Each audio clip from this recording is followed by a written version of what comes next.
Well, hello there. This is Kim Klaver, and guess what? Today we are going to talk about the pie problem. Have you heard of the pie problem? I'll tell you what, everything changed when I changed this one thing. Let me tell you about this pie that we're talking about. First of all, the pie is your day. And at the top left, you start the morning. On the bottom right there, you'll see we're going to do the evening. So this is a typical day for many people, including what they used to be my days. They're not like this anymore, but they used to be like this. You want to see how they were from morning till night?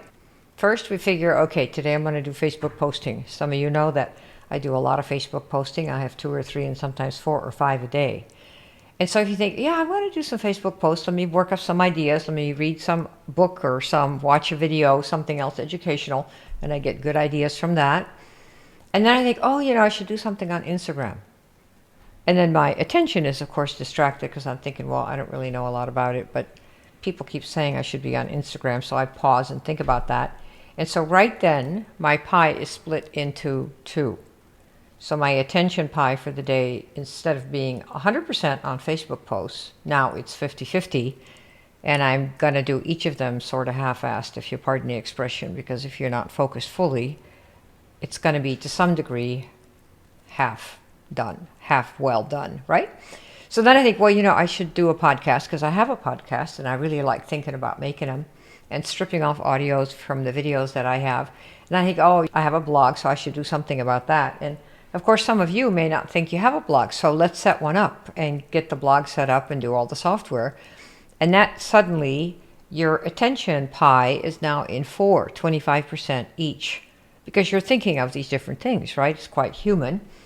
And then we think, oh, I should really learn how to do Facebook messaging because I know how to do that. And I learned from a lot of other people how to do that. And I've gotten a lot of business with Facebook messaging. I've built, really 3 companies in the last 4 years. And I personally recruited like 300 people in 90 days or so, all with Facebook messaging. So of course I think, I should maybe come up with a structure to teach in my next class. So then I think, oh, YouTube, I need to do something about my YouTube videos, because I maybe should add one. And pretty soon, it's another slice of the pie. And then I think, oh yeah, I should send out an email. Some of you may think, yeah, I should send out an email. I don't even have an email. I should get an email account. And now start thinking about email templates and what to put in the signature. And then I think, oh, we need to go to Facebook groups, right? Because after all, our members are there, our groups are there, the uplines there, the sidelines there. And we want to get into groups to try to promote ourselves in those groups and see if we can friend some people and maybe sign some people up, right? And pretty soon, here we are. We have got now, and don't forget, today, let's have some bad news. So in between all of this, we go to the news, whatever our favorite news source is, and hit on some bad news. This is about the virus, and so many people have died, and so many people, all that stuff. And so what happens to your pie between morning and night? Remember, we only have a certain number of days each on this planet. We don't know when the last one's going to be. But this is a day, a typical day. This is a typical pie for a day for probably most people that are listening on this call, if not more. So what happens is you have your day, and what has happened to the day? We say, well, I'm not successful. I'm not making it. I don't know how to do anything. I do this and it doesn't really work. And I posted 3 times and it didn't really work. And it's like, well, here, instead of giving any one thing 100%, we are giving it 1/8 of our time. That pie I showed you, the previous slide, is basically sliced into 8 pieces because we're thinking about 8 at least different things. That means each one of these things gets 12.5% of your time. And you may think, I can multitask. Okay, so let me show you what the successful people in the world do. Warren Buffett is probably one of the richest investment people in the world. Then we have Bill Gates, of course, from Microsoft, and we have Jeff Bezos from Amazon. I could add Steve Jobs. I can add a lot of people. This is their one thing that they say they do. I just forget everything about they were born of privilege. Nobody was. That they had a lot of money, nobody did. That in their family, they had a lot of money, nobody did. And not in any of these families. Not Bezos, not Gates, not Buffett. Read the stories, you'll see.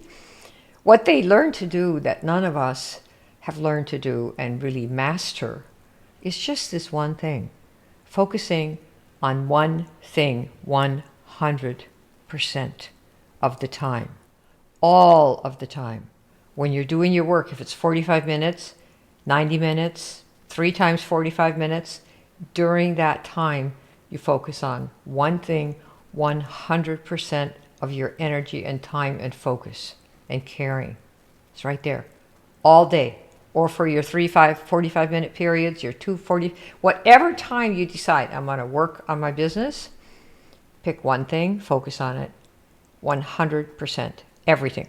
That's it. So you're not picking up the socks? Nope. Not chasing the kids? Nope. Not getting the clothes out of the dryer or putting them in the washer or doing whatever you're doing? Nope. You don't go 5 times to the bathroom? No, no, no. All that's done. And you sit down and you either screw your butt to the chair or stand up like I do at my stand-up desk. And you don't do anything but that one thing. You have every application on your computer turned off. Your phone is not there. Your iPad's not there. Whatever is dinging and winging, none of that's there. See, this is how you get to be like these people. It's not that you need a Harvard credential. No, it's that you need to know. And speaking as somebody who has one, I'm here to tell you that this is not what you need. These credentials are not what you need. What you need is the ability to focus on one thing for the time that you do your work. Okay? That's what you do. And then you'll have a chance to be closer to somebody like Bill Gates and Warren Buffett and Jeff Bezos, who have done this for every day, month after month, year after year after year. I mean, think about it. How are you going to compete when you give it 12.5% focus? And probably not even every day, right? Because a lot of people do their job, they do their business when they think of it, so it's more like a hobby. So what you want to think about every day before you start looking at email and getting all the stimuli coming in, no, you start with you. You are the boss of you. So the night before, you want to plan what you're going to do first for those 45-minute segments. I talk about that because I like to work in 45-minute segments. Some people like to do 30 minutes.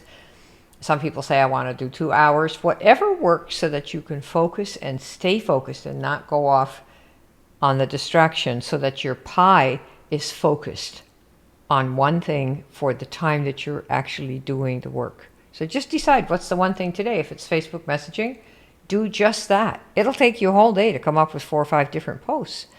By the time you read books in your niche or you watch videos in your niche of people that know what to do in your niche, you get different perspectives. You might look at the news as it relates to your niche, and that will give you content ideas for what you're going to post about, right? Or do polls about.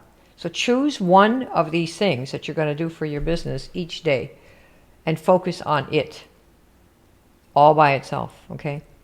What I have for you here is something different for you to focus on if you'd like to learn how to stop badgering people.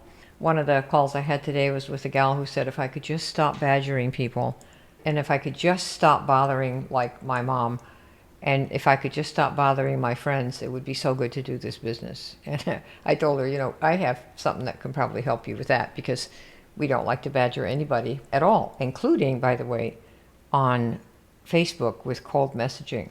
I have seen messaging, teachers who teach messaging telling you to hit up people cold and say, hey, are you open to looking at my business? This is not any way to win friends. If you've noticed, it's not a way to win friends and influence people. What happens is most of you get kicked off and people block you because it's clearly you're coming after them for something for you. There's nothing there for them. So if they join your business or look at your business, what's in it for them? You see, this is a one-way proposition, and what you want to do is make people say, well, I want to know how that works. I want to know, this is the problem I have. I'd like to know how to fix that. So what I'm going to offer you here is, if you'd like to do network marketing and build a significant business that's not your warm market, because if you got your mom and your sister, then what, right? If you want to stop badgering people, there's a little movie that I can suggest for you called secretweaponmovie.com. Just like it sounds, SECRETWEAP, like Paul, ONMOVIE.com, secretweaponmovie.com. It's 12 minutes. Give it 100% for 12 minutes. See if that resonates with you. And if it does, you can book a call to talk to one of us, and we can see if we can help you with your business to do the kinds of things like we talked about. Number 1 is focus on the pie problem. And 2 is learn how to stop badgering people and build a business with Facebook using cold market, using your profile, using your page if you want, and building yourself organizations of people who want what you have because you solve a problem that they want some help with. You see, so we're talking about who can you help instead of who can you get. And once you have that approach and you know what problems you can solve, people are much more open to talking to you. So that's what I got. This is Kim Klaver, and I'll talk to you next time. Thanks. Bye. Oh, if you are not in the Facebook group, we have a little Facebook group called The Next 100 Clients. And so if you're on Facebook and you want to look up groups, just type in The Next 100 Clients and apply to get in if you'd like to get some tips about how to do stuff like this. It's all on the house. There are videos every week that we make. You have to answer the questions to be able to get in. So there are like 3 questions. If you don't answer them, they don't let you in. And if you do, they will. Okay? I'll talk to you soon. This is Kim Klaver. Bye. Remember your pie. If they're 100%, what are you giving it? Give yourself a chance. Then you won't have a pie problem. See ya.